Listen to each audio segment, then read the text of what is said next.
5 façons de se faire obéir par votre enfant sans prise de tête.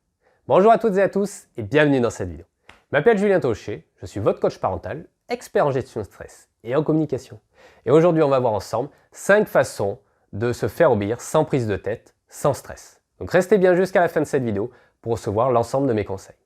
Je vous invite également, avant de commencer, à vous abonner et activer les notifications au niveau de la cloche pour être sûr de bien recevoir toutes les prochaines vidéos.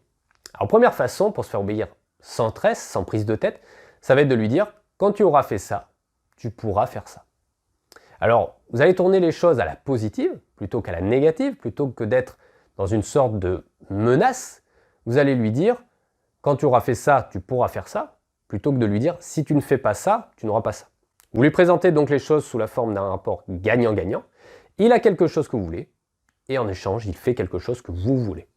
Et c'est lui finalement qui décide de renoncer à ce qu'il veut faire s'il ne fait pas ce que vous voulez.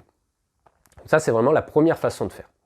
La deuxième façon, c'est ce qu'on pourrait appeler quand ça sonne au dodo, mais ça ne s'applique pas que pour le dodo. C'est-à-dire qu'avec un minuteur ou un téléphone ou un sablier, vous lui dites, quand ça sonne par exemple, tu vas ranger ta chambre, ou tu vas au lit, ou tu te brosses les dents. Et vous déplacez de cette manière la responsabilité de l'action sur le chronomètre. D'une certaine façon, c'est un peu comme si vous disiez « écoute, je suis désolé, moi j'aimerais bien que tu continues à jouer, mais là tu vois, ça a sonné, du coup c'est comme ça, il faut y aller. » C'est un peu exagéré là, mais c'est pour illustrer le fait que la responsabilité du coup incombe au chronomètre, que ce soit le moment de faire finalement l'action que vous avez par contre décidé vous. La troisième façon de vous faire obéir sans prise de tête, c'est de poser une règle. Donc c'est un petit peu automatiser une consigne et la rappeler, cette règle, au besoin. Donc par exemple, vous allez lui dire, quand tu rentres de l'école, tu poses tes chaussures. Donc ça c'est la règle que vous avez posée. Et vous lui rappelez au besoin la règle. Est-ce que tu te souviens, les chaussures, on les range à l'entrée quand tu rentres de l'école. Là, tu ne les as pas mis à l'entrée, donc j'aimerais que tu respectes la règle, tu les poses à l'entrée.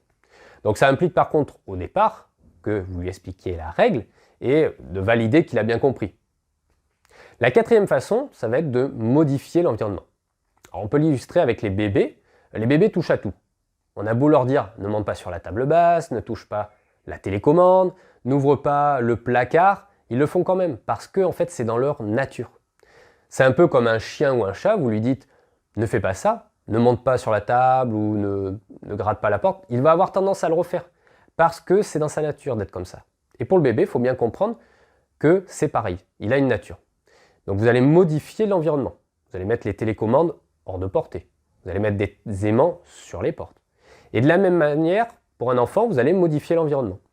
Si vous voulez qu'il dessine à tel endroit, vous allez mettre le matériel à cet endroit. Si vous voulez qu'il ne mange pas les gâteaux dans le placard, vous allez les mettre hors de la vue. Vous allez les mettre hors de portée. Si vous voulez qu'il aille jouer dehors avec des vêtements avec lesquels il peut se salir, vous allez lui poser sur le lit ou créer quelque chose qui fasse que ce soit un automatisme pour lui d'aller chercher ses vêtements pour aller jouer dehors. Donc vous modifiez l'environnement. La cinquième façon, ça va être de prévenir avant qu'il finisse son activité.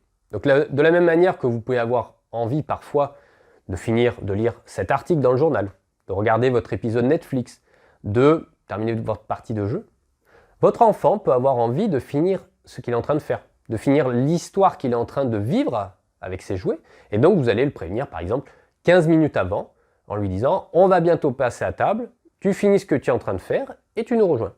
Et votre enfant vous obéira beaucoup plus facilement que si vous arrivez et vous lui dites « tu viens à table tout de suite », parce qu'il va vous dire « ah mais oui, attends, je finis de jouer », enfin bon, vous savez ce qu'il vous dit habituellement.